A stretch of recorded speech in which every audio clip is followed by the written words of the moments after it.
Natin hanguin yung ating chicken na balatan yung isa. Kailangan ganyan lang siya, half fry lang siya mga kalalabs.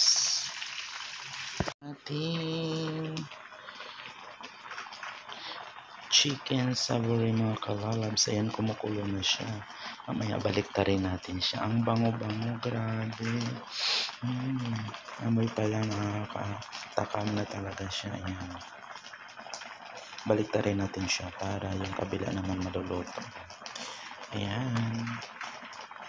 Tapos nito, pag maluto na siya, palamigin natin. Tapos, ipreprito naman natin siya para sobrang sarap talaga yung kinalabasan nito. Siyang maluto. Ayan, namumula na yung chicken natin. Ayan, binaliktad ko na siya mga kalalabs. Pag konti na lang yung sauce niya. Yung sauce niya na naman pala gawin natin sausawan.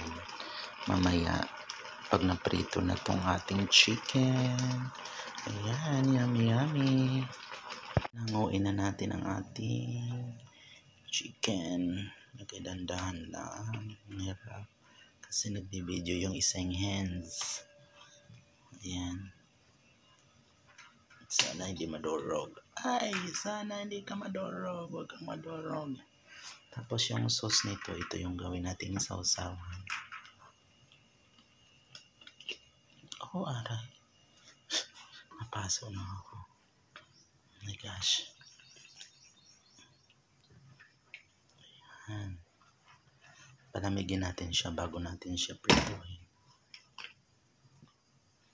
Ayan, nahango ko na siya. Tapos yung sauce nito, lagyan natin ng konting cornstarch para lumapot mga kalalabs. Ang yummy na, kahit hindi na pwede, kahit hindi pa pritohin natin, pwede nang iulam, pero mas masarap talaga ito pag na half fry siya. Ayan mga kalalabs, may chicken savory. Pwede na ating kawali para magpakulo na tayo ng mantika. I-half fry natin yung chicken natin, chicken savory. Actually kahit hindi na to pero mas masarap talaga to pag i-half fry natin. Ayan, mga kalalabs. Ayan. Kailangan pakuloyin muna natin yung mantika bago ilagay natin yung chicken. Ayan, nilagay na natin yung chicken. Kailangan natin takpan kasi tututok na. Ayan mga kalalabs, nakakatakot. Tututok talaga to promise.